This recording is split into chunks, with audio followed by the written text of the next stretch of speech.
1947 सिर्फ एक साल नहीं था, वो करोड़ों लोगों के टूटे हुए सपनों का साल था। एक लकीर खींची गई, लेकिन उस लकीर ने सिर्फ जमीन नहीं बांटी, उसने परिवार बांट दिए, दोस्तियां बांट दी और इंसानियत को भी जख्म दे दिए। और अब इसी दर्दनाक इतिहास को बड़े पर्दे पर लेकर आ रहे हैं राजकुमार संतोषी। निर्माता हैं आमिर खान और मुख्य भूमिका में हैं सनी देओल। फिल्म का नया नाम बंटवारा 1947 है, जो पहले लाहौर 1947 के नाम से बनाई जा रही थी। रिपोर्ट्स के अनुसार शीर्षक बदला गया और अब ये फिल्म अगस्त 2026 में रिलीज होगी। बंटवारा 1947 आखिर है क्या? ये सिर्फ पार्टीशन पर बनी एक और फिल्म नहीं लगती, बल्कि इंसानियत की कहानी, बिछड़ते परिवारों की कहानी, धर्म से ऊपर रिश्तों की कहानी और नफरत के बीच उम्मीद की कहानी। अगर आपने टीजर ध्यान से देखा होगा तो पहली ही झलक आपको झकझोर देती है। धुआं, भागते लोग, टूटे हुए घर, रेल की पटरियां, डरे हुए बच्चे और हर तरफ मौत का सन्नाटा।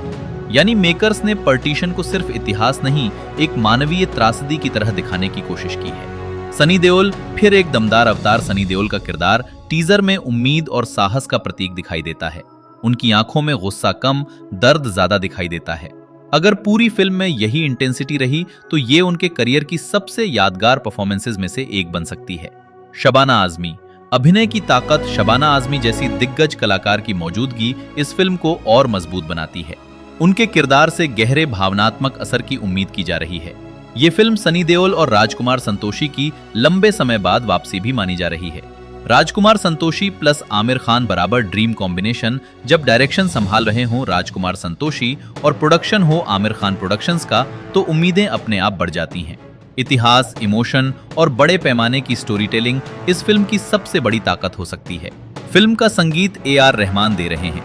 ऐसे विषय पर रहमान का बैकग्राउंड स्कोर अगर दिल को छू गया तो कई दृश्य लंबे समय तक याद रह सकते हैं। ट्रेलर की सबसे बड़ी खासियत, शानदार सिनेमेटोग्राफी, 1947 का वास्तविक माहौल, भावनात्मक संवाद, बड़े पैमाने का प्रोडक्शन, दमदार बैकग्राउंड म्यूजिक। क्या ये फिल्म ब्लॉकबस्टर बनेगी? मेरे हिसाब से इस फिल्म की सफलता 3 बातों पर निर्भर करेगी। कहानी कितनी ईमानदारी से पार्टीशन को दिखाती है, भावनाओं और इतिहास के बीच संतुलन बना पाती है या नहीं, सनी देओल का किरदार दर्शकों के दिल तक पहुंचता है या नहीं। अगर ये तीनों बातें सही बैठी तो बंटवारा 1947 सिर्फ बॉक्स ऑफिस की नहीं, बल्कि अवार्ड सीजन की भी सबसे बड़ी फिल्मों में से एक बन सकती है। कुछ कहानियां सिर्फ देखी नहीं जाती, उन्हें महसूस किया जाता है, और बंटवारा 1947 शायद उन्हीं फिल्मों में से एक साबित हो सकती है।